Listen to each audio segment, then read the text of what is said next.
కుటుంబ పరంగా, from inside, from out side,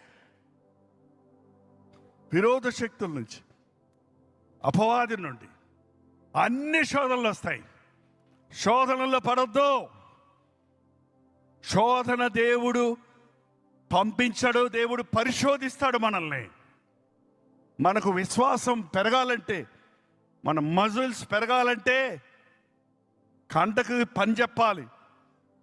చేతులకు పని చెప్పకుండా నాకు ఇంతలా కంటలు రావాలంటే ఎట్టొస్తాయండి? దేవుడు తన బిడ్డలను విశ్వాస వీరులుగా ఉండాలని ఆశపడుతున్నాడు. ప్రధానికి ప్రభు నువ్వు వచ్చి పోరాడు సైతాన్తో చెప్పక్కర్లేదు, నువ్వే పడగొట్టాడు మూతి.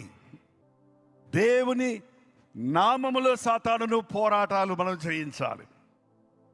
బైబిల్లో ఏ భక్తుడిని చూసినా సరే పోరాటాలు లేకుండా దేవునికి ఇష్టానుసారమైన వారిగా, దేవుని చిత్తాన్ని నెరవేర్చేవారిగా, దేవుని కొరకు గొప్ప కార్యాలు సాధించేవారికి ఎవరూ లేరు.